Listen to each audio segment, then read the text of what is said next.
All right, so without further ado, the sober skaters, they're taking a shot. Because that's what they do. They spend all their alcohol money on fancy turmeric shots. Whole Foods. Yes. Thank you, Ryan. Shout out, Ryan. Woo, a ginger. Feels great. Thank you to my partner for running and grabbing those from Whole Foods for comedic effect. Thank you. What's up, y'all? I'm Kristin. I use she and her pronouns. I'm a lifelong skateboarder, and this May I'll be celebrating 10 years of sobriety. But this panel is not about me. We've put together an incredible panel of other sober skaters to tell you a little bit about their story and a little bit about their insights and viewpoints on the skate industry and more. So, first up we have Rose Archie. So make some noise for Rose.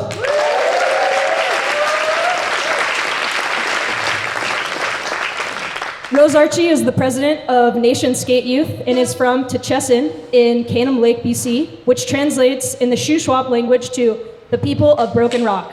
She started skateboarding in the early 90s and spent her teen years hitchhiking hours to the closest skate parks with her sister. Outside of her work with Nations, Rose has been a staple in the local women's skateboarding scene in Vancouver, BC, as the founder of the annual Stop, Drop, and Roll skateboarding event, and is a mother figure to many, including myself. When she's not skateboarding, Rose is spending time with her family, carrying on her culture and traditions so she can pass them on to the next generation. Thank you, Rosie, for being with us.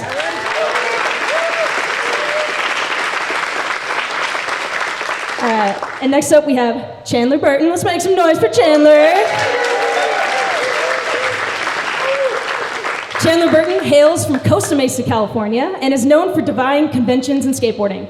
Whether it's ripping a nollie back 3 over a massive bump to bar in full face makeup at Dime Glory Challenge, or putting out bottom feeder edits to Creed songs. He certainly is a breath of fresh air in what can often feel like a stagnant and predictable skate culture. While he one day dreams of being sponsored by Monster Energy, he's a current pro for their skateboards and has graced us with his presence all the way from Los Angeles, California.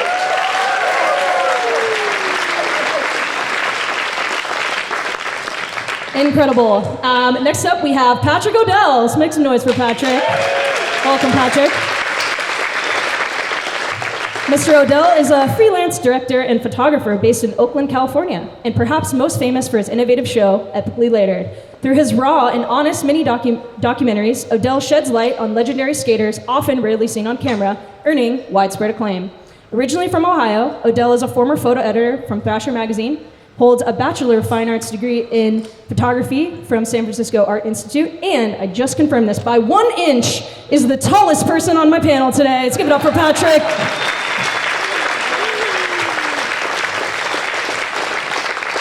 All right, and last but certainly not least, we have Neen Williams. Let's make some noise for Neen.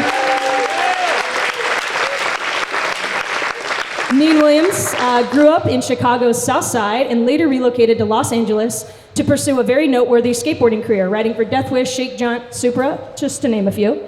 After a devastating knee injury threatened to derail his ability to earn a living and heel flip better than anyone else, he dramatically changed his lifestyle, leading him to becoming the beacon of health and positivity that he is today. Residing now in Texas, he's continuing to skate while also doing regular cold plunges, training folks via the Ladder app, and running his own restaurant and spice company. Let's make some noise for Neen. Thank you so much.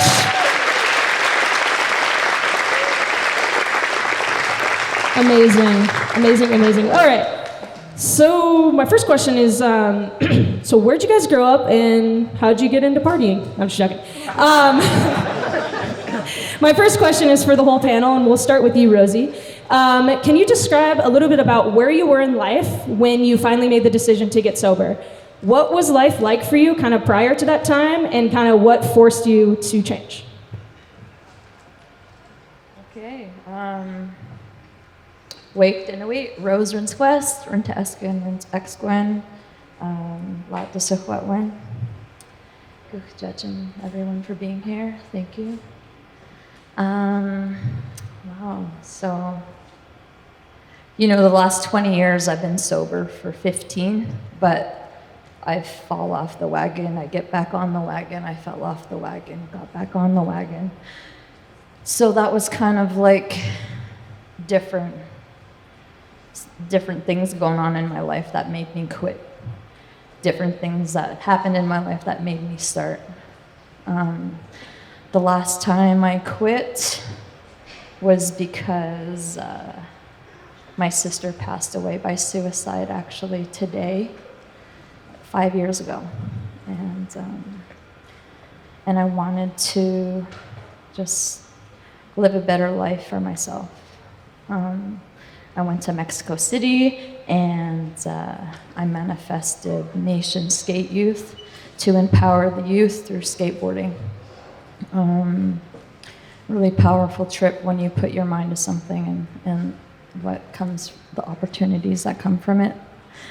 My life at the time, I was a blackout drunk. The statistics of Native people are high. Our people don't live past 30 and 40 years old now.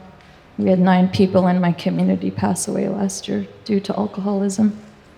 Their liver quits. It's bad. It's really bad. It's something where I want to inspire the youth to be a better person, to let them know the positivity of skateboarding and what a life of alcohol and drugs can do and what the possibilities of leaving that alone can give you. And I'm 42 years old, and I feel like every day is a blessing because I'm seeing my cousins pass away at 29, 30 years old because of alcohol. And that's what's going to make me move forward, is to be that inspiration to my younger cousins to not take that road. Thank you.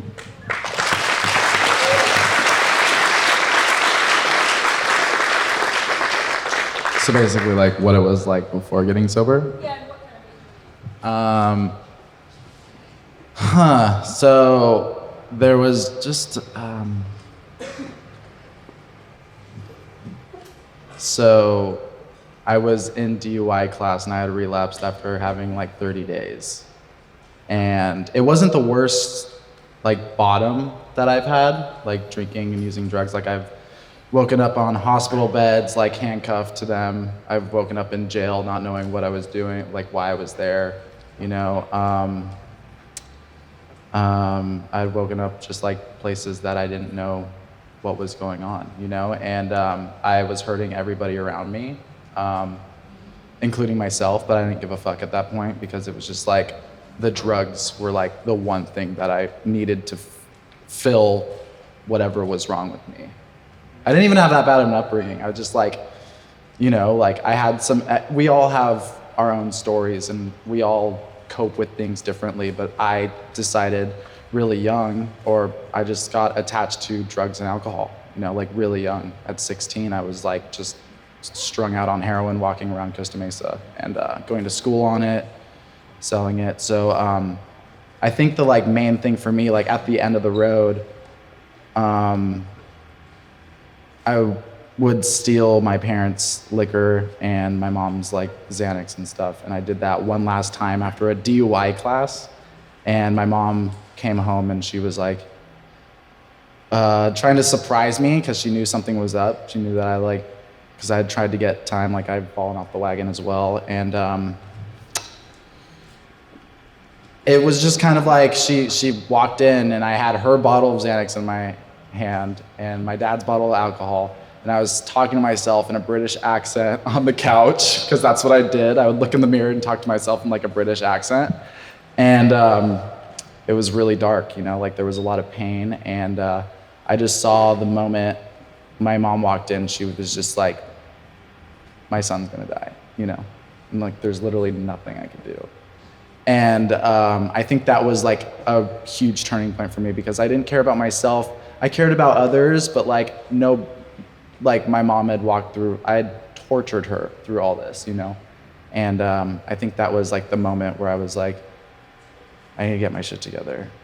And yeah, been sober ever since. That's what happened.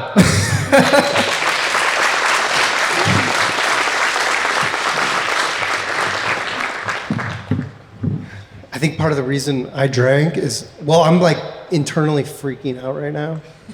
I'm not comfortable at all doing this. And I'm trying to think. So I want to tell my story like in this perfect linear thing, but the last time I drank, I had already been in recovery for about 6 months. And I guess the reason I got sober then was that alcohol didn't work for me anymore. It basically, no matter how drunk I got, I still had the same kind of symptoms of alcoholism, but like, well, my symptoms, which were kind of like suicidal thinking and feeling unable to connect with anybody. The things that alcohol solved for me weren't solving it anymore. Basically, it wasn't working as the solution I used it for. Was what got me sober initially, but I think I was sober off drugs for about 5 or 6 months, and I went on a skate trip, and we were in Bulgaria, and I was with pro skaters. And some of these pro skaters, they're a little younger than me and kind of like cool and handsome. And I looked up to them, but they were a little younger, and they would fucking do drugs. Like I remember, getting jealous. Like I wasn't doing I had certain tools for staying sober, and I wasn't doing them. I was just on this month-long trip. We went to Barcelona, went to Bulgaria. These dudes were like casually doing cocaine where they could like do it and then not do it the next night. But I was just obsessing. Like I could not stop rationalizing on it. And then I remember I ditched everyone, bought some alcohol. And I remember seeing Jerry Sue, and he came up to me. He's like, "I can't leave you for fucking a half hour." And I remember just drinking, and then I think with Jerry or something, whatever. I'm not trying to put him on, but he doesn't care. He's not an alcoholic. But I bought some drugs. I remember him. I think I was experimenting with this idea that I'm not really an alcoholic. I'm not really an alcoholic. I was just being dramatic. I'm not really an alcoholic, and I ended up drinking every night of the trip. I remember the next night being like, or 2 nights later, being like, "Guys, let's fucking go." And then being just like, "Dude, you're being weird." And I actually had to bail out of the trip. I was supposed to be on this trip way longer. And I went from like a responsible adult that could like check us into the hotel rooms and like take care of biz. I was like almost like a team manager, to just being a complete fucking fuck up. And I called Thrasher, who I worked for at the time, and was like, "Can you guys give me a plane ticket home?" And I flew back to New York, where I was actively participating in like programs for recovery, and whatever. That was the last time I drank. I don't know if that answers the question, because that was a relapse. That wasn't. But I have been sober ever since, even on weekends. That's it.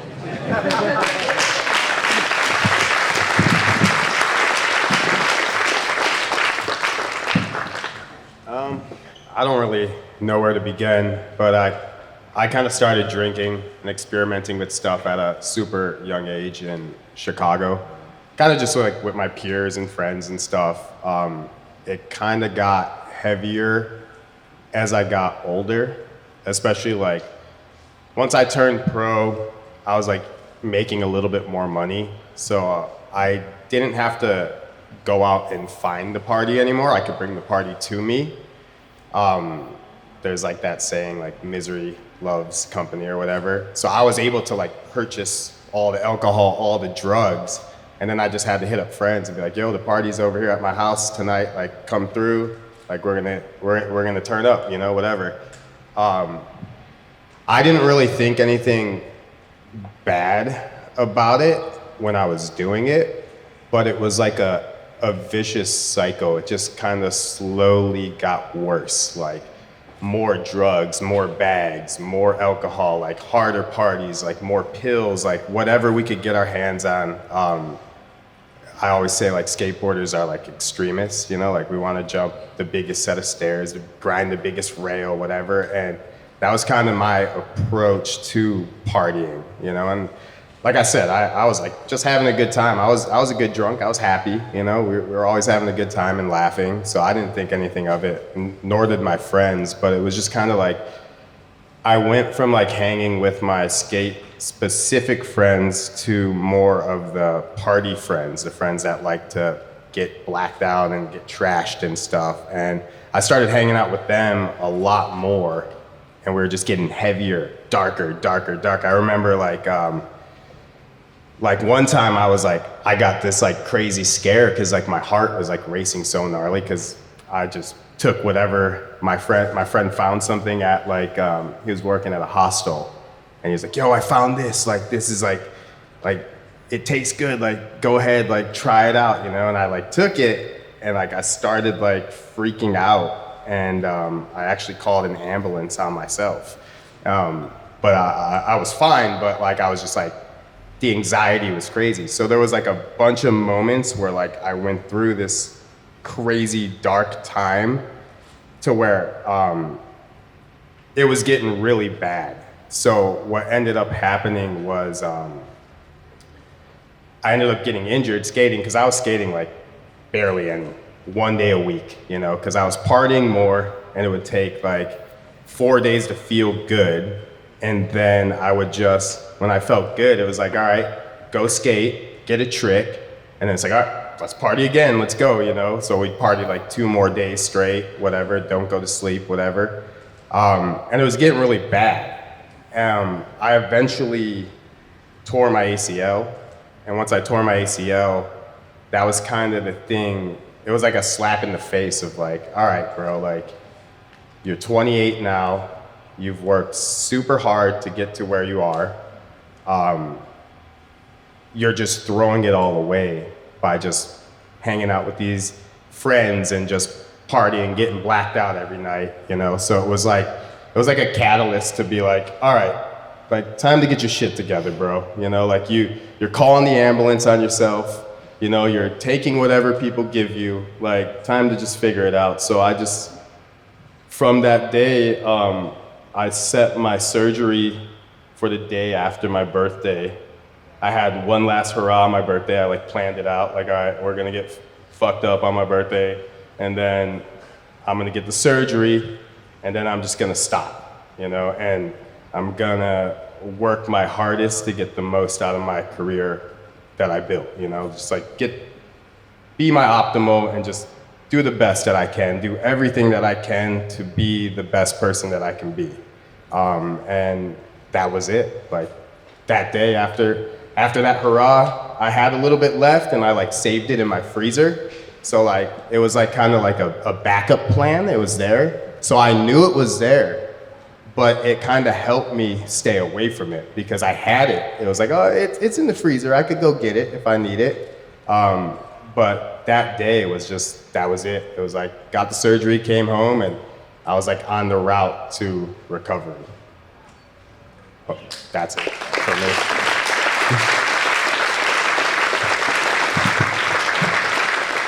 All right. Well, thanks for sharing those. I'm sure comes with a lot of pain, and it's not easy to share that in a crowd of, 100 people or so. So thanks, you guys. We're going to move into just some specific questions, but I encourage panelists, if you have thoughts to share along with what anyone shares here, this is a conversation, so please do jump in. But my first question over here is with Rosie. You do a lot of work with children, kids, as a founder of Nation Skate Youth, an organization that is empowering Indigenous youth to embrace their right to self-determination through skateboarding. How is your decision to get sober related to your work as a mentor to young people, and how does that keep you going? Well, first of all, Joe Buffalo, you probably all have heard of him. Legend, absolute legend. Like a older brother to me. I've known that guy for 2 decades or so. And, the first time I seen him, he was in an elevator with Harold Hunter, and they were asking me if I had cocaine, and I was like, I'm only 17, like, I don't know, like, I don't even have money right now, like, I was supposed to get it anyway, so,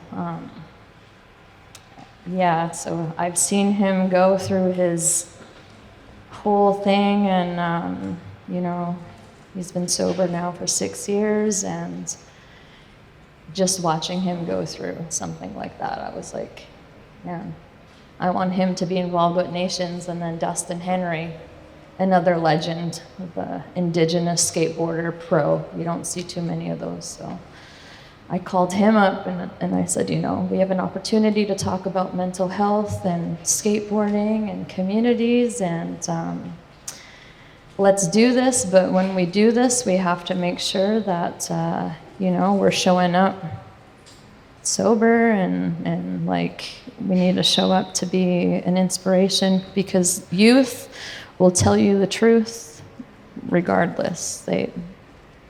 So they could see right through you, and I started powwow dancing on that journey, and it was something that I wanted to do for my spirit to, you know, take my culture and my traditions in. But yeah, when you're around youth, you know, you really want to show them the opportunities, and I think that keeps me going. Yeah.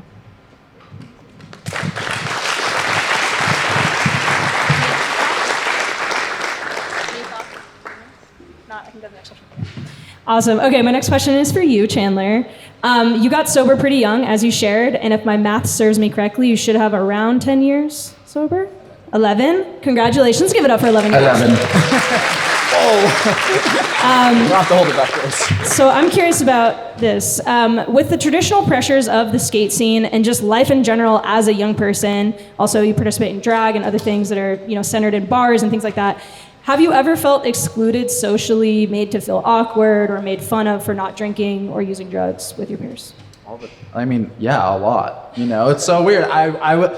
Crazy that I was thinking about this before this panel, is that I would go to like parties and stuff, and people would be like, "Oh, you want a beer?" And I'm like, "Oh no, I'm good. I don't drink." They're like, "Why? That's so weird." And I'm like, I've never had a legal drink in my life, you know. So like I wasn't like the biggest into drinking. I was more into like heroin, Xanax, anything else, anything that you put in front of me, I was doing, you know. But like drinking, it wasn't as accessible to me, because it was like you had to be 21, got sober at 19. So yeah, and I don't know where I was necessarily going with that, but you said getting sober so young, yeah, and I have moments where I don't know, I don't miss it at all. And I see, like, when I first got sober, I was going to like Hard Summer and like EDC and like all these like crazy raves that I didn't think I would be able to do sober. And I think just like seeing the crowds and like just being there was like kind of like a perspective change for me, where I was like, I don't necessarily want to be like this, but I'm still having fun, you know? And like I didn't miss it. And then there's just like, it's black and white for me. Like I can't just drink, you know, like I will be on heroin, and like nowadays everything's cut. Like it's like super dangerous for me to go out. So it's like literally life or death for me. And like that's how I knew how it was gonna be when I first got sober as well. Like it's never changed. So for me to like drink is like, when I relapsed, I like smoked weed and I was like, oh my God, I could skate so good again. And then like I was like skating at like Costa Mesa skate park, like vibing, like just like my feet, like my whole body was connected to my boards, and I was like, why did I get sober? And then within a week I was like on heroin, you know. So it's like it's real, you know. Like I can't drink like a normal person. So I think with being excluded and stuff, and like, you know, in skateboarding, I feel like nowadays people kind of like respect it, you know. Like I say that like I don't drink, or like I'm sober, and like, but it's like really easy, because I could just be like, I was on heroin, and then people are like, oh, okay, no, get it, no, you know, like it's like, so like that's kind of why I have to be like, yeah, I'm sober, like I don't drink, like I have to be like, no, I'm a heroin addict, you know, like, and then people are like, whoa, okay, don't give him shit. So yeah, it's like, it's easier, it's like the default, it's just like a wall to be like, the fuck up, like don't have views on my life, you know, and yeah. I think that's it. Any other thoughts from all? No? Yeah, I definitely have been one to be in the blunt circle, and I just take it and move it to the next person because I'm not trying to have that conversation because it is awkward. Awesome. My next question is for Patrick. I'm curious, what has contributed to your ability, your personal ability, to stay sober while being embedded in the skate industry?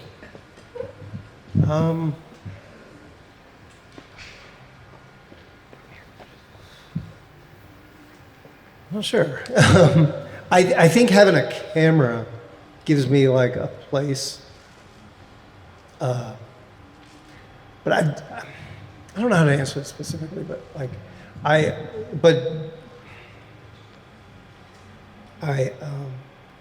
definitely have felt very uncomfortable on skate trips or being around skating. It's to the point where like I'll avoid things or go to bed early or whatever, but having a camera, either taking pictures or filming, kind of gives me something to do with my hands. Like, this is my role in this. And I think I just wanted to say, I think the drinking and the drug use isn't exactly my problem. I think my problem is the underlying depression, anxiety, suicidal thoughts, like that there's like an underlying mental health condition that alcohol and drugs were like medicating, so that it's easy to go like, oh, I'm an alcoholic, and that's true, but when you take away the alcohol, the underlying thing's still there. It's less so, and I quit drinking because I really felt like when I quit, it was like a safety thing, and I think I've always been uncomfortable to talk about that. But I think now with like what you talked about, and with Ben Ramers or whatever, I think now maybe the conversation in mental health's probably changed since I've been sober. But I remember always thinking like, oh, if I drink, I might not survive this very long.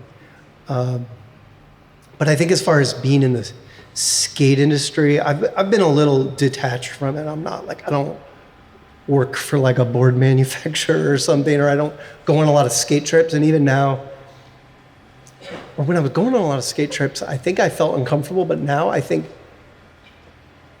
almost think I don't want to go. Like, I don't think I want to be in like larger groups of skaters or in a van or something. I think that sounds like a personal hell.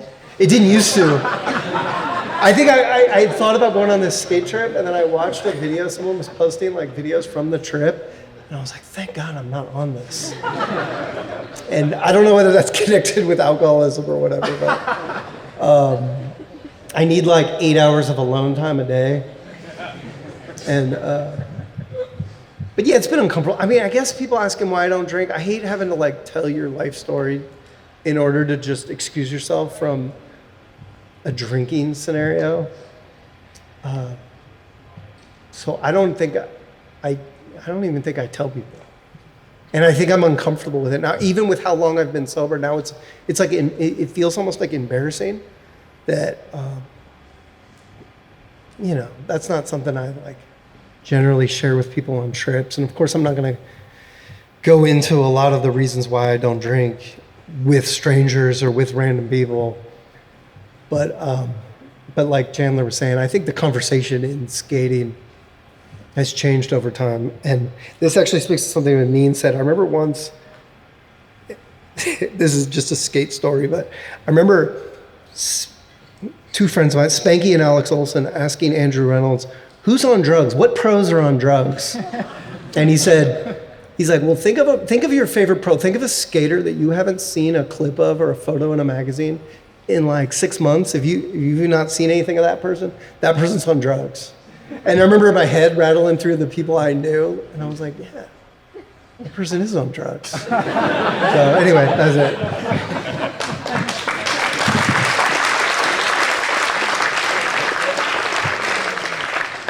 Thank you. All right, my next question is for Neen. So as you described with your story, you were able to get sober, and it seems like staying sober with the cold turkey approach. and are now celebrated not only for your skateboarding, but also your health and wellness accolades. But just to bring us all in on like your journey, like I'm sure you didn't get sober, have knee surgery, and then you are who you are today. Could you share a little bit about maybe some of the phases you went through, maybe some of the things you really struggled with, what was hard, just for maybe anyone in this room that's curious about following a path like yours? Yeah, I think the beginning was just kind of acknowledging what I wanted to do, like my goals. Like I wanted to get the most out of my career, and I knew that partying and getting blacked out every night and having to recover for 4 days wasn't going to give me the best out of my career, you know, because I was skating less, you know.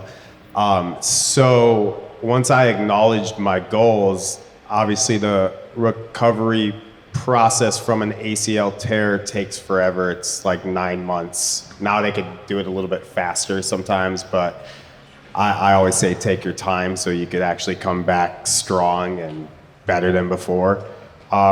So as I was sitting there, obviously the first few weeks, I kind of got like help from it was my girlfriend at the time, but now it's my wife, because she quit drinking with me. So both of us weren't going out to the bar, and I couldn't walk. I had to use crutches and whatever. So I was like, I'm just gonna stay on the couch for the next 2 weeks until I could walk, you know? So we basically just hung out at home, watched movies, ate food, did other things other than drinking, which really helped kind of give me that first little boost.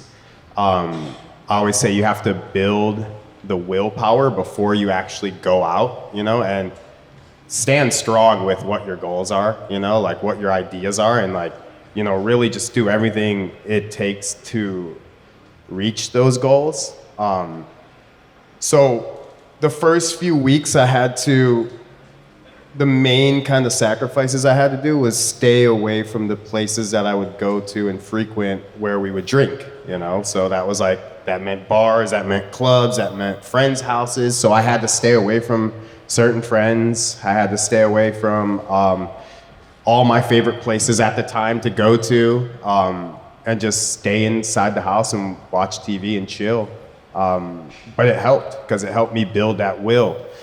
Once I had that will, I was able to go out. And going out sober was a completely different thing, and I'm sure a bunch of y'all have done it. It's just like, there comes a time where it's just people have had enough drinks, and then like, they start talking a lot closer to your face, and you know, and like repeating stories and stuff, and you're like, okay, it's time to go. This isn't fun anymore, you know? So I kind of got over that, and I was just not excited to go out anymore, because I always knew it ended with that, you know, and that was like my time to go home time, you know? It's like, spend my time, have fun with my friends, and then, okay, you're getting close, okay, go home, you know, back off, you know? But those were like the first kind of struggles. But once I got over it, it was great. Like, I could chill. I have nothing against being around any of it. You know, like people could be doing drugs right here on the table next to me. I don't care. You know, I'm not going to get an urge. It's been so long for me that I don't even think about that stuff. Like everything that I want to do for myself has to help me either perform or just feel better, you know? And I know like getting super wasted at night isn't gonna make me feel any better than I feel right now. I'm already sore as it is. Like I don't need anything else to make me feel more sore, you know? So that's kind of like what keeps me away. And that's kind of how I like did it stepwise. And then getting into the whole health and fitness thing really quick. Basically, just as I was sitting there and as I was like doing my physical therapy for my knee, I just had so much energy, pent up energy, because I'm used to jumping down sets of stairs and rails and stuff, so I needed something to do. So I would ask my physical therapist to give me different workouts to kind of exert all that energy. And as I started getting into like fitness, I started learning that, you know, fitness can really help us as skateboarders, as, you know, we are athletes, you know, we use our bodies to perform crazy stunts and all this stuff, you know, how that can help us, and actually we could benefit from it and continue to skate at a high level for many more years to come. So I started like learning about that stuff. And it took time, you know, it's just like going to school. Like, you just You sit down, you get books, you read them, you take certifications, this, that, and the other, and I just started getting more into it, and that kind of took the place from me partying and drinking and all that stuff. That was like my, almost I would call it vice, you know? It was kind of my vice. It was like, just learn as much as I can do, and then like, we had social media. I couldn't post anything else because I wasn't skating, so I would just post my workouts and try to share the knowledge as I was learning it to everybody to see if maybe it could help, you know? And that's basically my story, I guess. Yeah.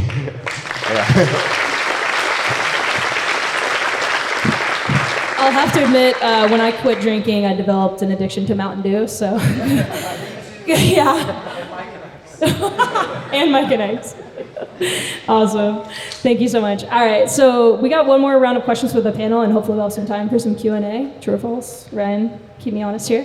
Okay, Rosie, what pressures did you have growing up to use substances that you hope that youth today don't have, and how can we make that possible for young people? Whoa, so I grew up in the middle of nowhere to get stuff. I didn't even know where to get stuff. Alcohol was the easiest to get. Weed was the easiest to grow. I only did cocaine once, and it turned out to be a crazy thing. I did it once. I found myself on a highway hiking. I blacked out, so I don't even know how I even got to the road. And I woke up 3 hours later in a semi-truck. And the guy wouldn't let me out. He wouldn't look at me. So that was a really bad experience. I had to jump out of this guy's semi-truck. And I was only 15 years old. And I didn't share that story for 15 years because I was scared. My parents would probably take my skateboard away or something and tell me not to hitchhike anymore.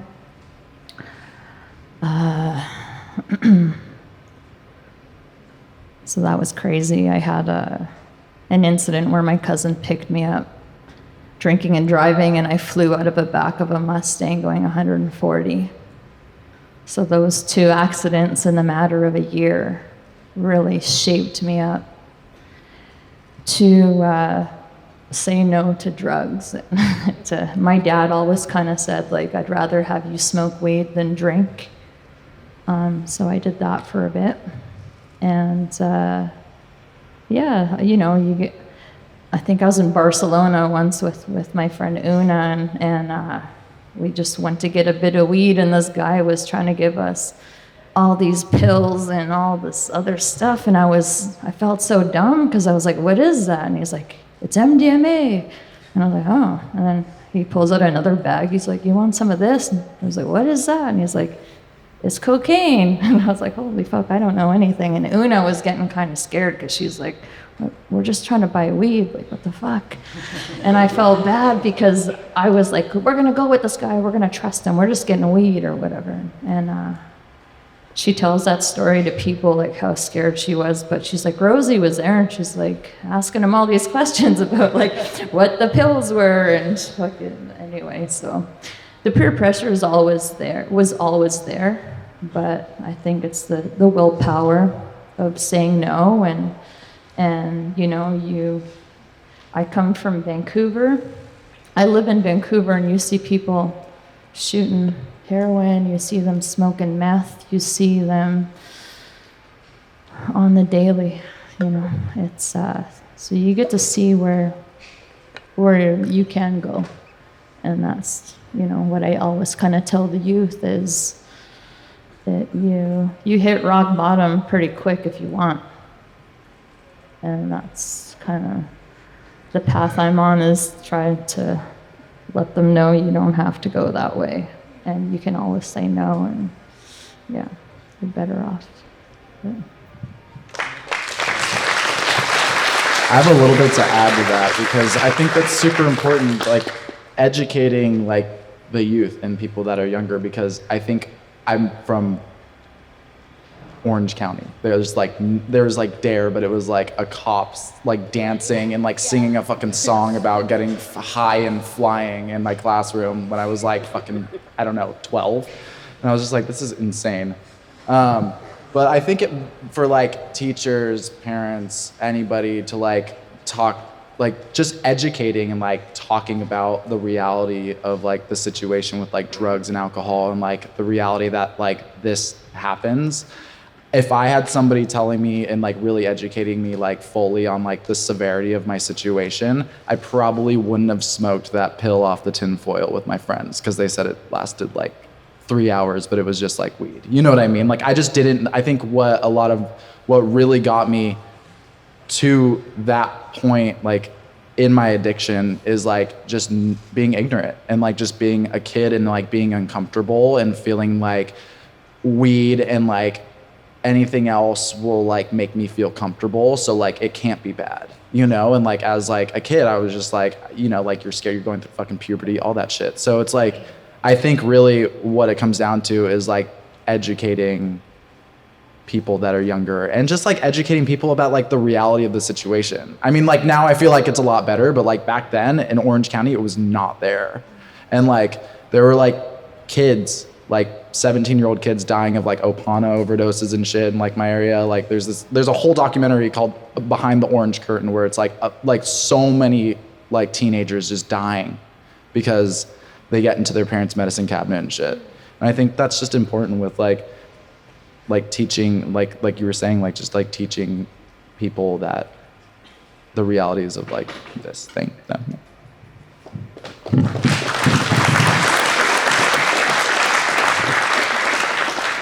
Awesome. Yeah, and I also just wanted to add, I think as skateboarders, we are tastemakers and really cool. So if there's ways that people in this room can model how to drink normally, how to be sober and still be cool, and not depend on like things like Dare and corny cops to promote the message of sobriety if that's what people need in their lives. So yeah, definitely back that. My next question is for Patrick. From what you've observed from following some of the biggest names in skateboarding around with your camera, why do you think that skateboarders have a tendency to struggle with addiction issues? And do you feel that skate culture in some ways like enables that or makes that worse? I'm not sure. There might be like a free time element, or like you get checks and maybe it takes 6 months for somebody to notice that you're not working. I don't know.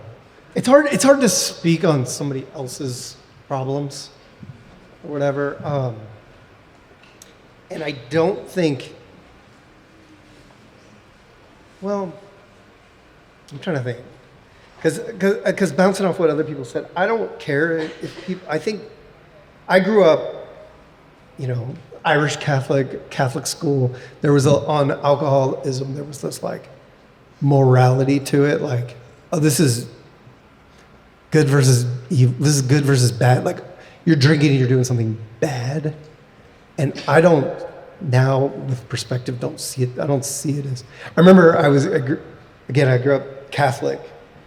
And I remember when I first drank, I thought, the first time I ever drank, being like, I'm doing something bad, and then thinking, God wouldn't have put this here for me if it wasn't, like it was solving all my problems, and I was like, this is a tool for me to like, I don't know, it was like the answer to my problems. And I don't think that any sort of dare or teachers or parents saying anything contrary to, like if a pro skater gave me a speech about how I shouldn't drink or something, I don't think that would have had any bearing on anything I was thinking. Like if there were like sober pros, there was like Jamie Thomas or like sort of straight edge culture, I don't think it would have had any fucking bearing on anything I ever did. I would just go like, those people are fucking dipshits. I'm doing this. This is something I'm doing. And I found other alcohol. I remember going on skate trips early on, my first ones, and you'd find the other alcoholic. Like, oh, me and you are like sharing a room, and those other people are fucking dumb nerds.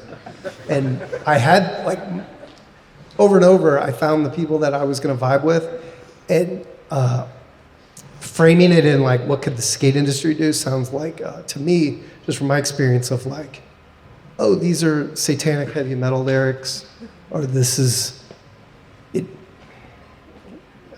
I don't know.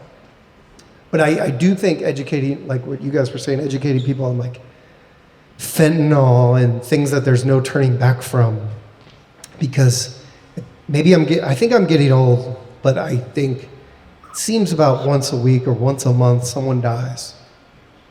And so there are important ways in which to educate people on things that could, like, kill you. But if I was talking to, like, I don't know, like what, like a 16-year-old am on a skate company and they were drunk, it's not only none of my business, but, like, you gotta go and, like, experience life for yourself and figure things out for your fucking self. And my inability to control my drinking and drugs shouldn't be used as some sort of, I mean, there's some cautionary tale in there somewhere, but the only thing I would do is if somebody is seeking help or has discovered for themselves, like, oh, when I drink, I can't stop, or when I drink things, or they're searching for help, that there's people they can look to within skating or within whatever they're into that can steer them towards maybe some groups or paths that could help them. That help is there if you go look for it. But, you know, I don't know. I don't know how to frame it in, like, anyone else's problems but mine. But that's it, thanks.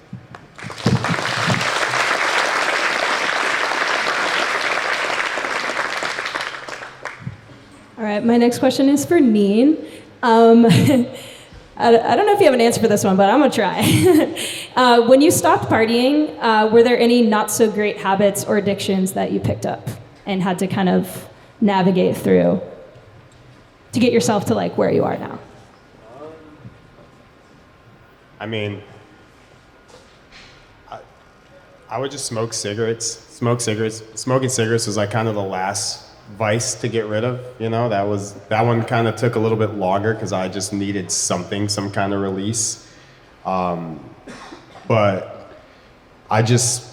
my wife didn't like the smell of cigarettes, and obviously there's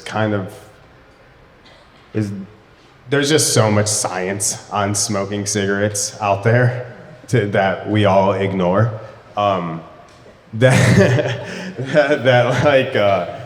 Eventually, you know, I finally just, it's kind of goes back to, like, what Patrick was saying. It's like, you kind of got to figure it out for yourself. You know, we all know that the dangers are out there, and it's good to have people to look up to, you know, like living examples of people that went through it and, like, got out of it. And I think that is very important. But you kind of have to go through it, and, like, you could either hit a rock bottom or you can avoid a rock bottom by just figuring it out for yourself. Like, yeah, maybe smoking these cigarettes ain't the best thing for me and my lungs and everything, you know? There's science, you know? So I just use, like, getting my wisdom teeth pulled to cut out cigarettes.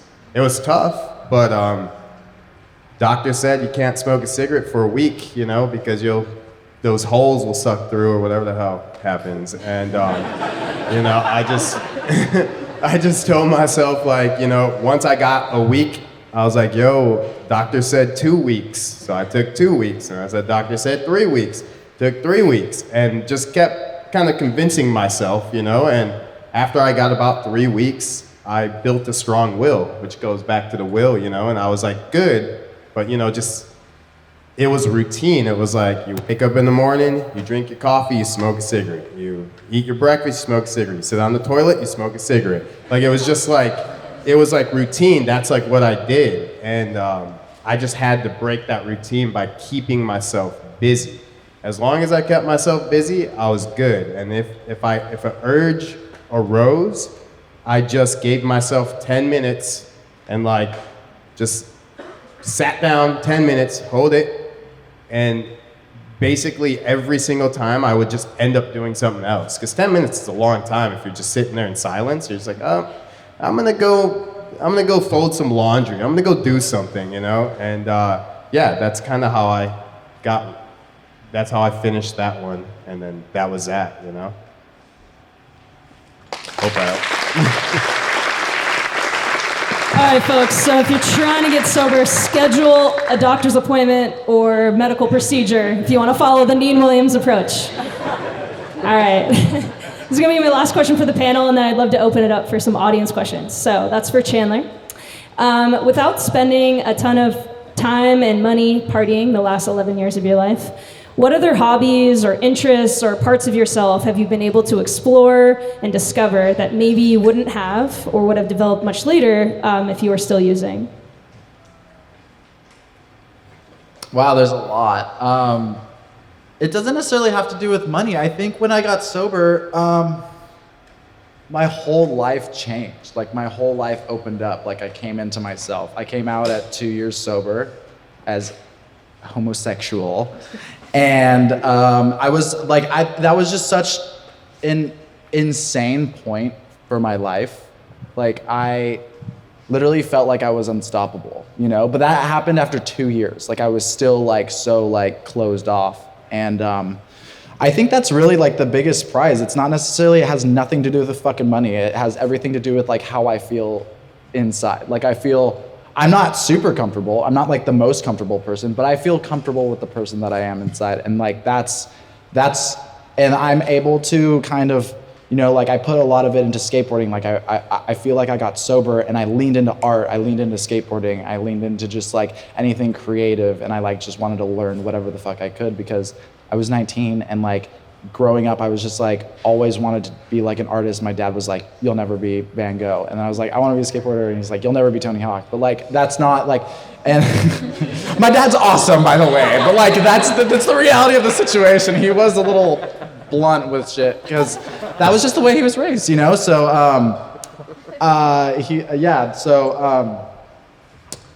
I don't know. I think, yeah, that's like really coming into the person that I am and like I am today. Like today I am able to like, I feel like live by example, you know, to like, to people who might be struggling with other stuff as well, you know? Like I think that I do talk about being sober very openly because like I want to help people achieve what I have, you know? And I am very lucky, you know? Like I said, it's black and white for me. Like if I go out, I'm probably gonna die. Like it's not like this like weird like, oh my life's gonna be like crazy. It's like no, like it's very black and white for me. So yeah, I just think that with money, I don't have fucking money. Like I'm like not, you know. Yeah, no, time and money. But yeah, I think that I've been able to like manage my life and like get what I need, bare minimum, and like I love my life today, and it's because of like finding like a group that helped me, you know, like finding like people that were like-minded, like leaning into skateboarding and this self-actualization of like being gay. And I'm not saying like sober you're gonna turn gay, but like you might. You might. But you will. No. But I just, yeah, I'm just comfortable with the person that I am today. You know, and I don't have amazing days, but I'm able to walk through fucking crazy tough shit sober. You know, and like that's I think amazing too because I could help other people that walk through the same thing, and know that I have processed it as well as I could sober and not using alcohol or drugs to like kind of numb myself to like detach from that feeling. Like I've felt a lot of fucking feelings, like as a lot of sober people feel a lot of fucking feelings, you know? And I think that's a thing. I have like this connection with people that like is very emotional. Like that's kind of just the person I am. Like I am kind of like bouncy all over the place, but like when we're talking about something deep, like it's it's like we have that connection, whether you're sober or not. So, yeah.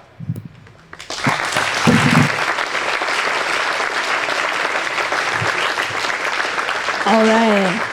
So I do have a couple more questions prepared, but I feel like this is such an amazing panel, and I wanted to open it up to see if there was any questions in the audience. Wow. Okay, Ryan, you have the fun job of picking who gets to ask a question. I don't know people's names. Okay, I'm happy to do it. Thank you. Let's go. Right here. Hello. As skaters, we love our homies a lot. A lot of our homies in skateboarding is like our chosen family. And what I've noticed through like me being in skateboarding for 10 years and most of my friend groups being all different types of skaters, we tend to like to dance around the thought or dance around the problem when we know we have a homie that has an issue with substance abuse or like is getting in troubles in ways that are like really like not like, oh, like you didn't show up to the session. It's like he got a DUI, he like got in the ditch.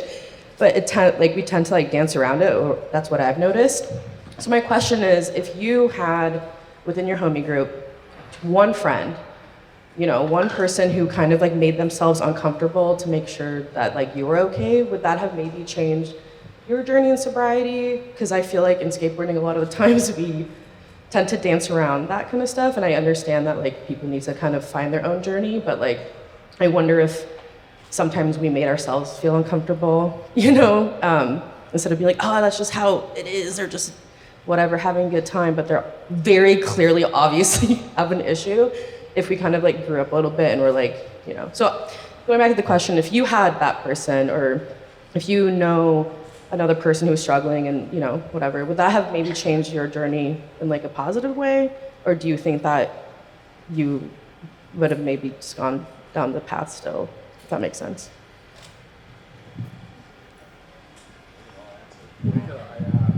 I want to share a funny story about that.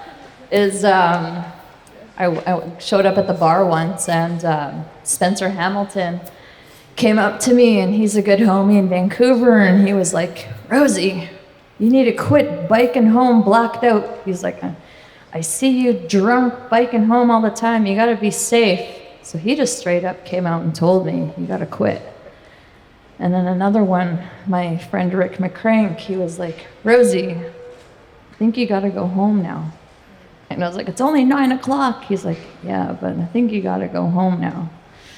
And then, you know, it's just things like that. People coming up and being blunt to me. I appreciated that. Now I appreciated that. Back then I was like, you're not my dad. Like, don't tell me what to do, you know? And like, and those times I was like, I wish I listened to him.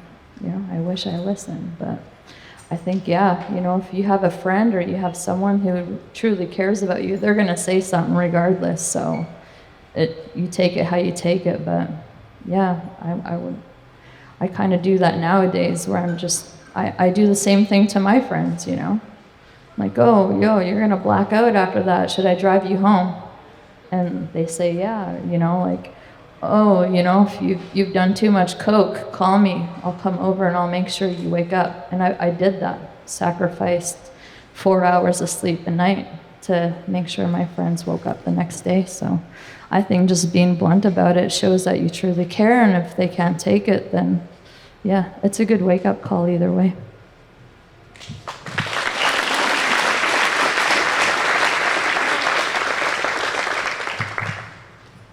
I'll just add to that. I mean, yeah, every single like attempt counts, you know? Don't just discredit like what you have to say to your friends, you know? Let them know. If they want to listen, they'll listen. But I think it's good to just let them know and try. I mean, roll the dice, see if it works. I mean, if enough people tell them, maybe they'll change their ways, you know? It's always worth a try, right?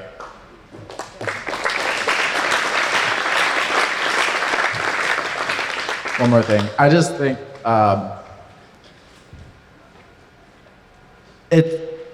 there's nothing anybody could have really said to me while I was in my addiction that was gonna change like what I was doing. You know, like it was like so like personally, like I was so deep down.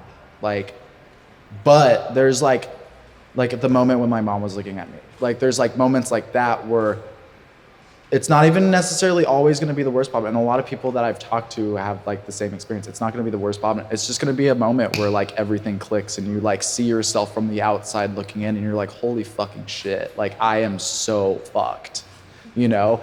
And like, I think being just a caring friend and just being there for that person and seeing that person as a sick individual, because if they're struggling with drugs and alcohol and like they have like alcoholic or like drug addict tendencies, like that person's hurt, you know, and like really just listening to them and not like coming from a place of like non-judgment, because like we already feel shitty about ourselves when we're in our disease. Like I already feel like I'm a fucking piece of shit. I already know this stuff. So just like being there and like being able to like empathize and like treat that person as if they were sick and like suffering, because that's what the reality of the situation is. Like it's not always a fucking party, you know? So like, I don't know. I think that was, I really wanted to say something about that, because alcoholics that are struggling, even if they're like psycho crazy, like off the walls, like saying crazy shit, like that person is sick and suffering, you know? And like we need, like, I think society should be able to like see that and empathize that, and so be like, that person's crazy, let me put a fucking camera in their face, you know? Like that person is like really struggling and suffering. So anyways, yeah.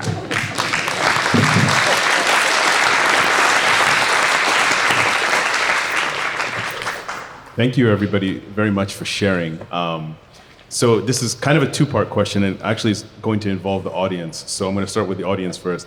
How many of you have taken a first aid course? And immediately after that, actually, how many of you have taken a first aid course? All right, so the next question is, how many of you have taken a course to learn how to administer Narcan? Not many. So I'm going to turn that to you all on the panel with this question. If it can exist, what does a sensible and realistic drug education system look like? Because we all did DARE, and that shit was a big waste of everybody's time for a lot of reasons other than just, you know, dancing police officers in schools. If such a thing can exist, what could it or would it look like in y'all's eyes?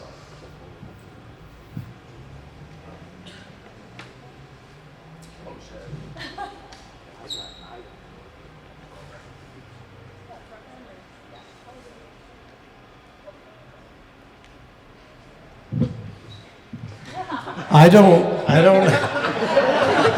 have an answer.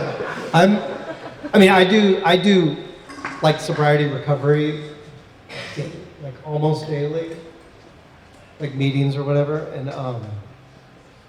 but that works for people that are seeking help and are, kind of on their own volition, whatever. And then as far as Narcan administrations, I never have done that because I'm actively not around people, or that I know of, they're using, just because I don't want to. That's like a boundary of mine. I think it's really helpful for people that are in a friend group where everyone's using drugs that could have,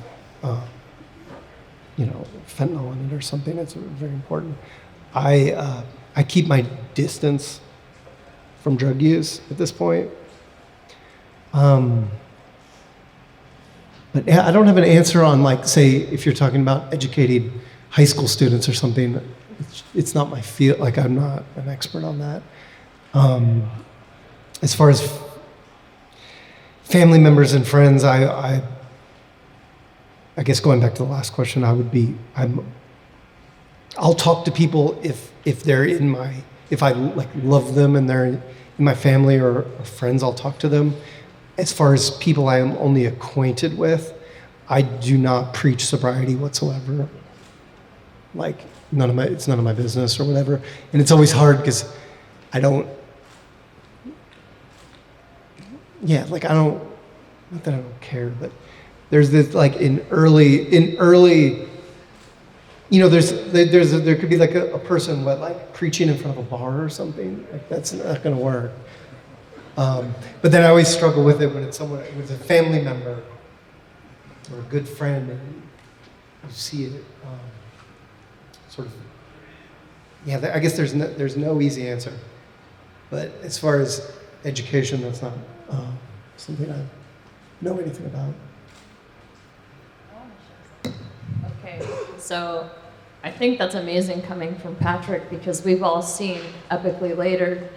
We've all seen Guy Mariano talk about his life and like, you know, just seeing some of those documentaries that you've done was life-changing. It was amazing to see that you can tell a story, a skater can tell a story through that. And I think, you know, if kids see documentaries like that, like, this week in class, we're gonna watch Epically Later. Like, you know, like it truly, like it opened up a conversation between my friend group, being like, oh, did you watch the new one? Like Andrew Reynolds is talking, you know, and like Alyssa, and like all these legends that we looked up to when we were young kids. Like, I don't think you know the impact that you've made in our culture, that skateboarding, that, you know, I don't know Guy Mariano, but after watching that, I feel like next time I see him, I'm gonna give him a hug. You know, be like, congratulations, man, like you inspired me. So yeah, I think you've done some work that you don't know, that you've impacted people, but you did, for sure.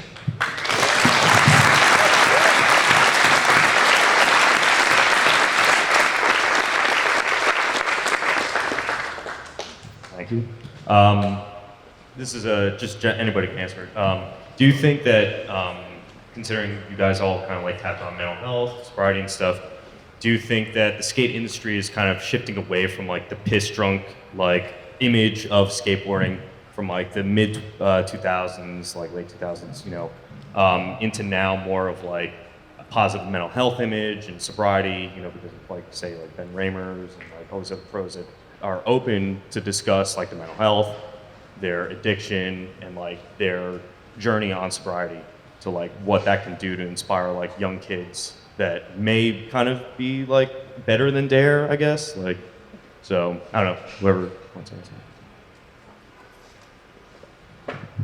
I'll talk about it, because I feel like, well, Neen and I probably both know a lot of the people that have been piss drunks, and I thought about this in thinking about this panel too. And I think a lot of the marketing of skateboarding was pros marketing themselves. And some of the stuff, I think of the heyday of like piss drunks is like really like people in their early 20s owning a skateboard company and marketing themselves and creating their own videos and stuff, and that aren't a sort of like nefarious like industry, but just kids are pro and they're going like, yeah, I want my part to be, I'm drunk in this, or I want my logo to be, and you see that in videos. And then it's funny now, being almost 50, there's things I used to think were really cool and now I like cringe at. One, this has nothing to do with drinking, but I think it relates, is now I hate in videos watching somebody fight a security guard. I'm always like, God, why are you putting this in here? And the alcohol, yeah, you're right, I don't see it as much in videos, maybe because we all know. But not, I almost would avoid it, not because of the message, but just because it's like, it's cringy, or whatever. Shit, I'm almost like, I shouldn't have said that, but yeah, but now it's like, it's like I'm almost 50, I'm seeing things differently than I did when I was a teenager. Though it was funny, when I was a teenager, I don't think there was any drugs or alcohol marketing and skating that I saw, because I don't think like Animal Chin had like, maybe they got drunk in it, or did they get drunk and ban this, or even Rubbish Heap, or Video Days they get drunk and they die. But I don't think pros turned me into an alcoholic, and I don't think it was marketed in that way, but then it kind of was in the 90s. And yeah, I think it's shifted, but I also think it's like the legends in skating are all old people like me, you know, they're all like, we've evolved just, everyone's kind of matured a little bit. You know, that's what. I'm just gonna agree.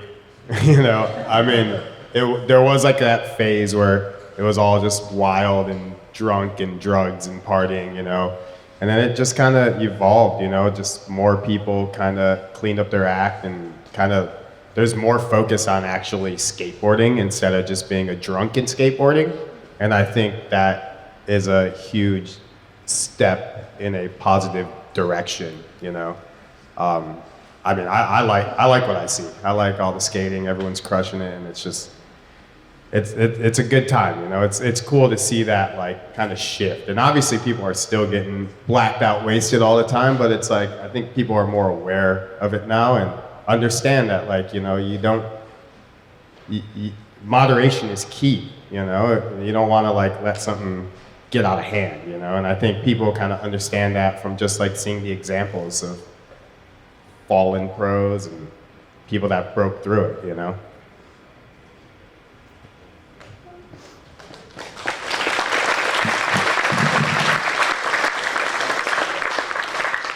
Time for 2 more.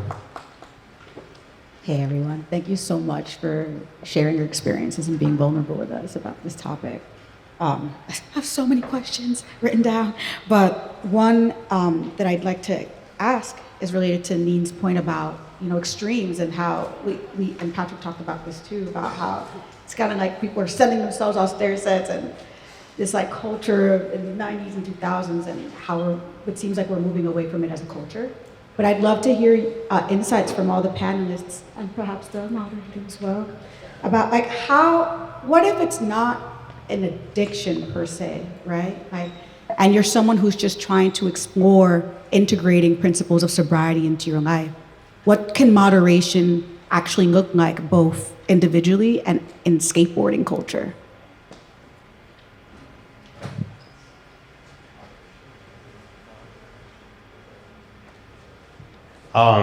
You mean like moderation with alcohol and drugs, or? Your story about like your like a lot of you guys expressed like a specific moment. Some of them were more like visceral or poignant than others. But for some folks, it may not be like, hey, I feel like I have an addiction, but I do want to explore my relationship with alcohol, with substances, with certain habits that may not have anything to do with the former. Mm-hmm. So what are some recommendations, I guess, of like habits or environments or what have you that can help you explore moderation when going cold turkey doesn't quite feel like an option or necessary? I kind of toyed with it a little bit, and obviously I'll let everyone else give their 2 cents, their opinion on it. I toyed with it a little bit before I actually fully like cut it all out.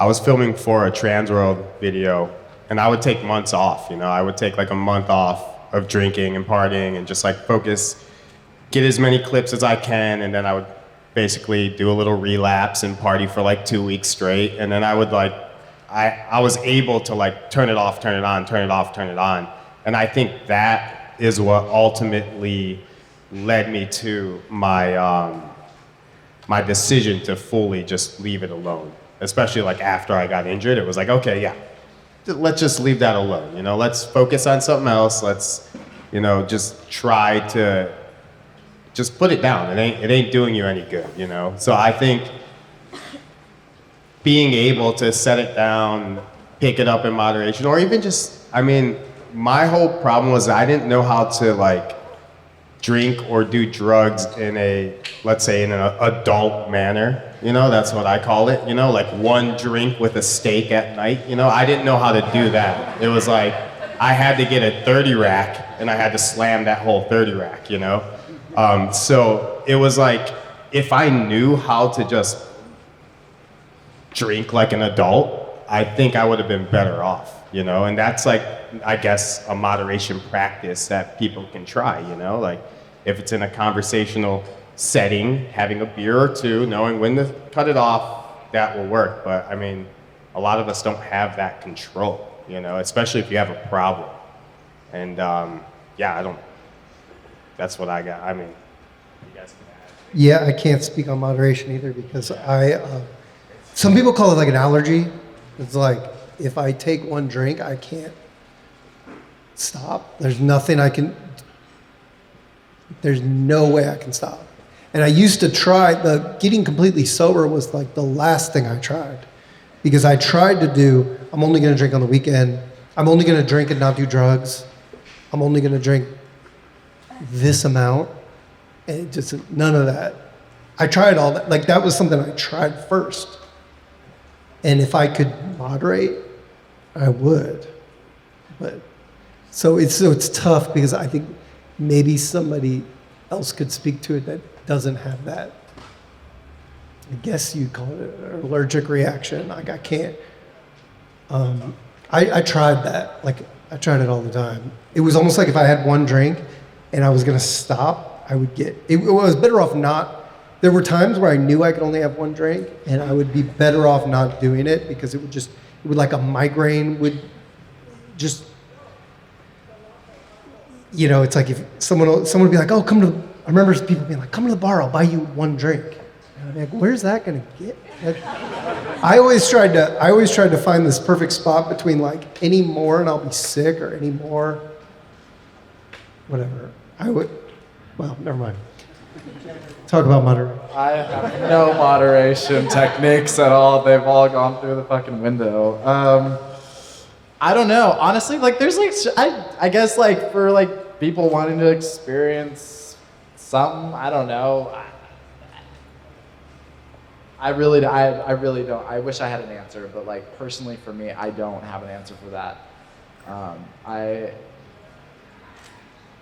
have suffered from like a hopeless state of mind and body, you know, and like I don't think there was like ever gonna be moderation. I think I'm like we're extremists. Like we're skateboarders, we're fucking drug addicts, we're alcoholics, like we're fucking extremists. Like I do shit so alcoholically, like I should probably drink Mountain Dew in moderation. I'm chugging like bottles. You know what I mean? I should probably eat Mike and Ike's in moderation. That's all I'm eating and Hava chips for like 3 months when I first got sober. So like, it's like insane. Like I have no moderation techniques. Everything is just out the fucking window. But yeah, I guess, I think that would be like a question for somebody who's like more successful at like moderation.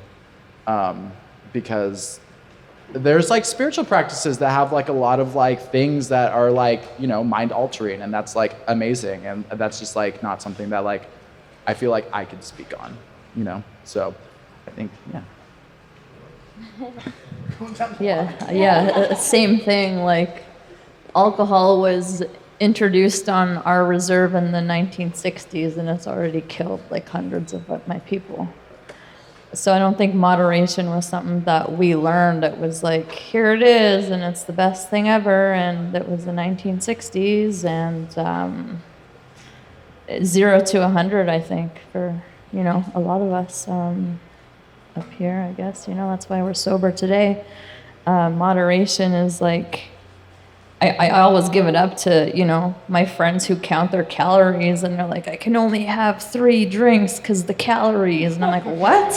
Like, I got $20. I'm going to go buy a 6-pack and like see what else I could, you know, get off it. But like, yeah, that was something that I always admired, someone who could go and have 1 drink or have a glass of wine with their dinner. Like, I don't know. Sorry, can't answer that either. All right, last question. We're going with Leo Baker.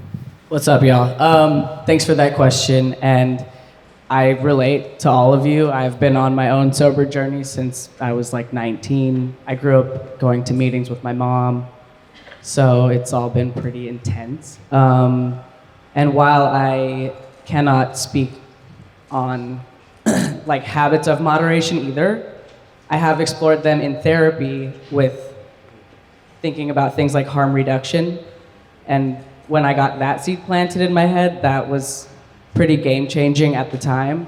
And so if people are curious about sobriety, but they're like not ready to like take the leap, just like integrating harm reduction tactics, which for me looked like at the time like, okay, I'm gonna like not drink this week, because my problem is cocaine, and so I've been sober a lot of times over the last 10 years. I'm sober right now, thankfully, but I use weed when I skate. I can't drink, and I can't drink because if I drink, I will find cocaine and be like 4 days in on a bender. I'm like, dude, nah, I can't. So, and then talking about the fentanyl shit, it's like life or death at this point. So I'm like, just don't even, nothing. I'm like, I'll have some water and I'm gonna go to bed at like 8:30. But yeah, harm reduction is a good tactic, I think, for people who are like not riding such a severe edge like what, you know, we are talking about up here, but like curious about a healthier lifestyle, maybe like something that's gonna just be impactful and like, I guess, like be like some version of moderation. I can't do it though. I'm like, oh, harm reduction, I'll like drink but like not do blow, and then I'm just like, dude, it's like Tuesday. Like, what did I say? I was gonna not drink Friday? Like, and then it's like, I don't know. I was just losing a lot of days of my week, but so yeah, sobriety is my move. Harm reduction works for some people as well.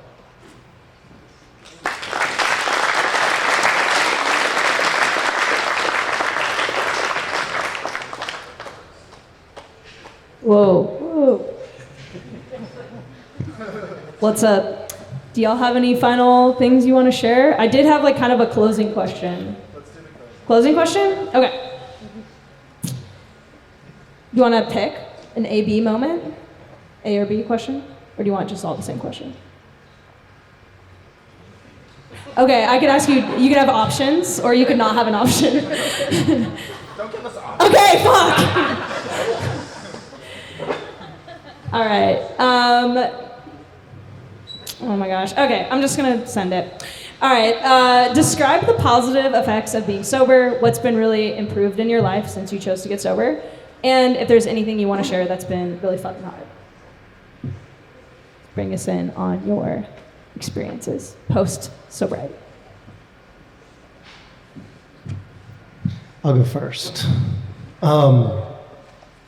The good things about being sober, I think everything I've done that's been a success has been sober.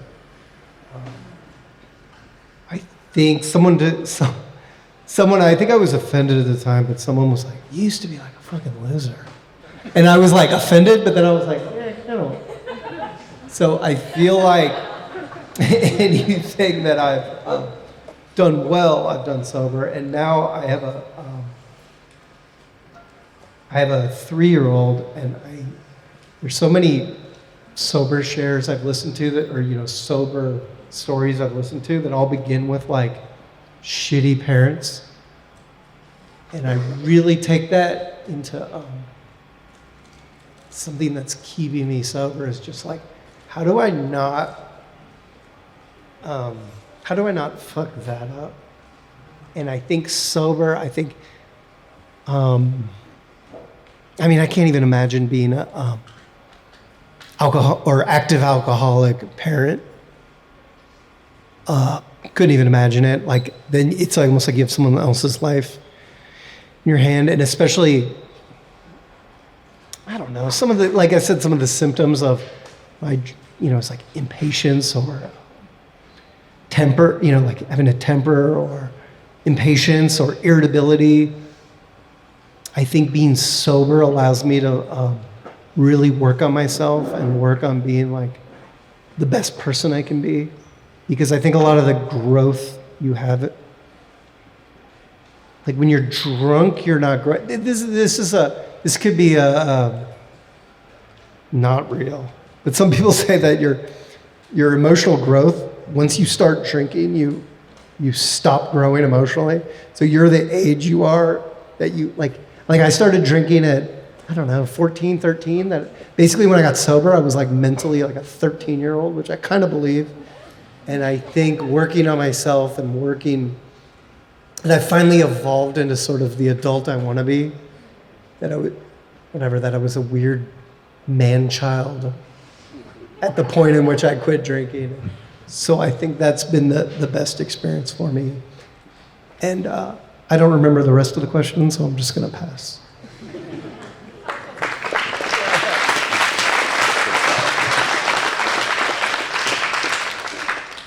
I'm pretty much the same as Patrick over here. Once I put everything down and went sober, everything started kind of happening. Because like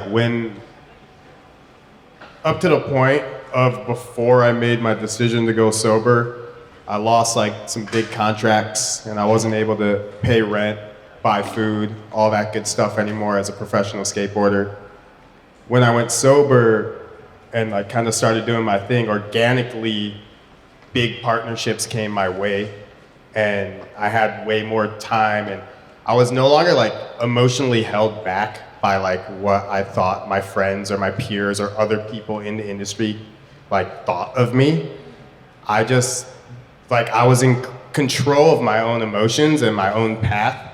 And I was like, I'm gonna do what's best for me because anyone talking shit, they're not paying my rent, they're not helping me out, you know what I mean? Like I'm in charge of me, right? So I'm gonna do what is gonna help me the best. And I was able to like, you know, it's kind of like what Chandler said. It's like I was comfortable with who I was and what I was going to promote and what I was doing to like better my life, right? So once I went sober, like my mind state switched over and I just started, you know, doing stuff for me. And that was like the biggest thing for me. And it switched my life around 180%.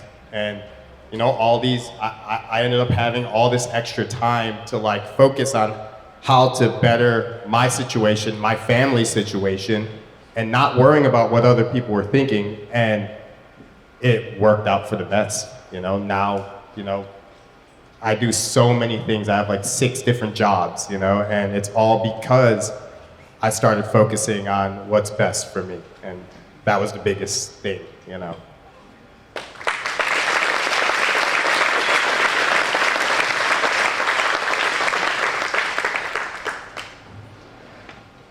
So I think the best thing for me, like with getting sober, is like what I've brought up before, is just kind of like coming into myself and like being comfortable in my own, like you brought up as well. And like I think I've been able, since we're all like skateboarders here, pretty much, you know, like I'll apply this to kind of skateboarding. And skateboarding, I have had the highest and lows of my entire life through skateboarding, and like walking through that shit sober, I was able to process it. Like one of the lowest points was, it was all myself. I was battling myself. I was like in a spiritual, twisted mental battle with, you know, the pressures. Like I kind of like blew up out of nowhere, like through like the love letters with Vans, and just my life got really big real quick. And then I was like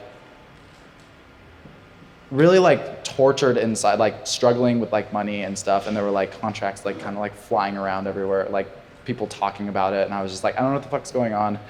And I really put everything into like my skating and like trying to like prove myself to like the industry, like an invisible thing. Like it's literally invisible. A bunch of like weird promises that I don't know what the fuck's going on. So, and I wasn't like, I always wanted to be a pro skater growing up, you know? So like, I was really excited, but at the same time, I think I battled that, like I was like chasing something that wasn't even necessarily real, or that like I had built up in my mind. And I struggled with panic attacks, completely sober. Like I had never had a panic attack, I don't think, in my life till like 2 years ago. And I was losing my mind. Like I literally was like laying on the grass in like Silver Lake Park, just like listening to Emily by From First to Last, and was just like, I want to kill myself. Like I literally like, I don't know what's going on with me. I was so uncomfortable. I was so uncomfortable with my own skin. I was like, what is going on with me? I was like trying to like apply all the principles that I had learned in like groups that I had been a part of, and I was like really losing it. And I sought outside help. Like I had to get on like Lexapro for a couple months and just like calm my mind down, because I was so fucked. And I think that was like one of the lowest points like that I could think of in sobriety. And like, unfortunately, it was around skateboarding. I love skateboarding, but like when the industry is mixed up and you have these pressures of being like the fucking gay skater, which I like don't necessarily want to be seen as, but like I am, you know? So like, it's like all this bullshit mentally that I'm struggling with. I think that was like a really low moment, but I was able to like walk through that with like grace and dignity, and just like be able to like be kind to my like inner child, you know, because like the way that I grew up, I never talked about feelings and like a lot of like inside shit, and it all came up and with like feeling insecure about myself in skateboarding, feeling insecure with myself just in life, and like unfortunately it was triggered by skateboarding, but skateboarding is like one of the most important things in my life. So and also I think the like best part that I have is that I have Bottom Feeder. It's like my video series, and like I have so much fun doing that and like being able to feel creative and like just expressing my own art shit and like my own like weird bizarre world that I've created. You know, like I grew up really into like Tim Burton and stuff, so anything that I could like do that kind of is somewhat like that, but also like in my own style in like real life, like kind of on my director shit, I guess. But it fills me with joy, and like I'm able to like when I did the love letters, Grasso was like, we just want to spotlight marginalized people, you know, and like be able to like give them a voice. And I was like, you know what, like that's what I'm gonna do, and that's what triggered Bottom Feeder. So I think that whole thing is like I'm able to like spotlight queer and trans skater, like POC skaters, like around the world. Like it's not just fucking like LA, you know?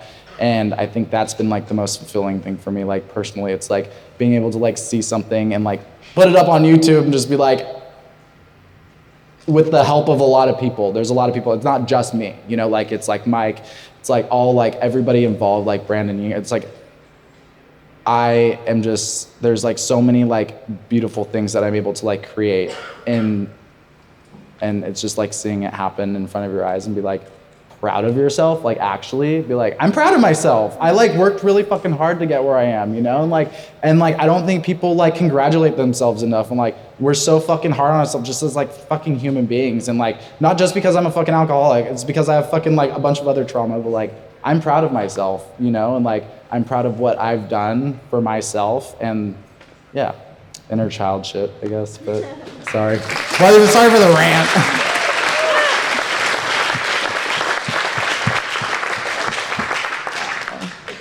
Well, first off, I can't believe I'm sitting here with these legends today. I pinched myself and I'm like, what the hell? People were tripping, like, Neen Williams, holy shit, Patrick O'Dell, oh my God, Chandler, what? I was like, I know, I'm just little Rosie from the res, like, give me a break, you know? Like, but for real, whoa, okay. It's not the Oscars, hey, the music's not gonna start playing. All right, no, for real, like, my family, you know, they went to the residential school. It was really fucking tough growing up. And seeing how far I've come, seeing all the suicidal thoughts, all the depression, the intergenerational trauma that was built into my bones. Going to 100 funerals before I was like 15, no joke, 2 a week sometimes. Seeing where I am now, people would ask me, what's Nation Skate Youth? For the first month, 2 months, I was like, I don't really know. And like, you know, I've been to 65 communities in the last 2 years. I've given out over 1,000 skateboards. I've met over 1,000 youth. You know, we tell them to be proud of who they are, to be proud of where they come from, to learn their culture, learn their traditions, learn those songs, learn what the elders have to tell you and the wisdom. When I was drunk, I wasn't taking any of that in. And, you know, I'd tell people when I turned 30, holy shit, I'm 30. They couldn't believe it. I was 32 years old when I started saying I was Native, I was Indigenous, I was Shuswap, I was Teeskin. Because I was ashamed of my people because of the alcoholism. because of all the hurt they went through the residential schools. It's not taught in our school systems. You know, I grew up being called a dirty Indian, a stupid Indian, a drunken Indian. I didn't want to be Indian. That wasn't me. When people would ask me where I wasn't saying I'm from Canham Lake. So I tell the youth now, be proud of who you are. Wear your braids. You're a boy, you got a braid down to your butt. Be proud of that. You're dancing in a powwow, be proud of that. You're speaking your language, be proud of that. So when people ask me, what does Nation Skate Youth do? We go to communities and we tell the kids that. There's tears. There's kids that come up and say, my auntie, uncle, brother, cousin, they passed away by suicide as well.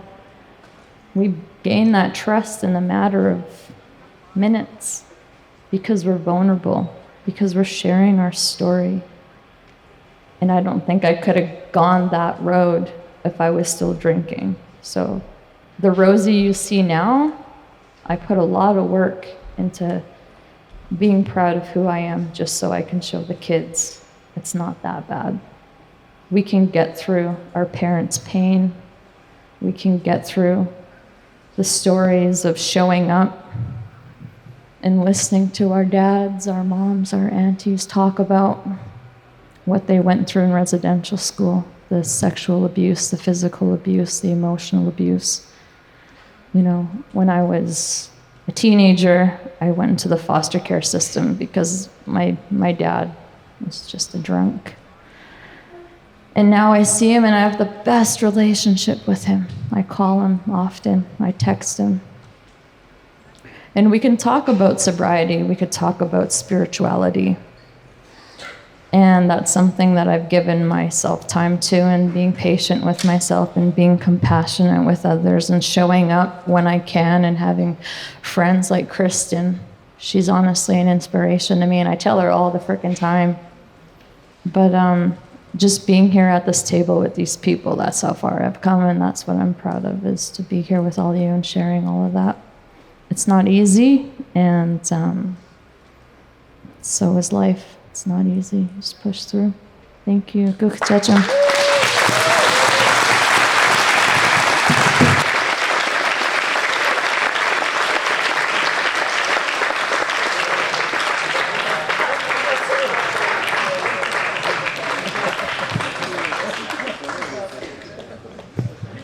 Thank you so much for an incredibly riveting panel. Kristin, you didn't answer that question, but I don't think you've really done anything of note since you've been sober, so I think we're all good. No, I'm just kidding. Having incredibly talented friends is what makes organizing Slow Impact so easy for me. So I'm just very grateful for Kristin and our friendship. And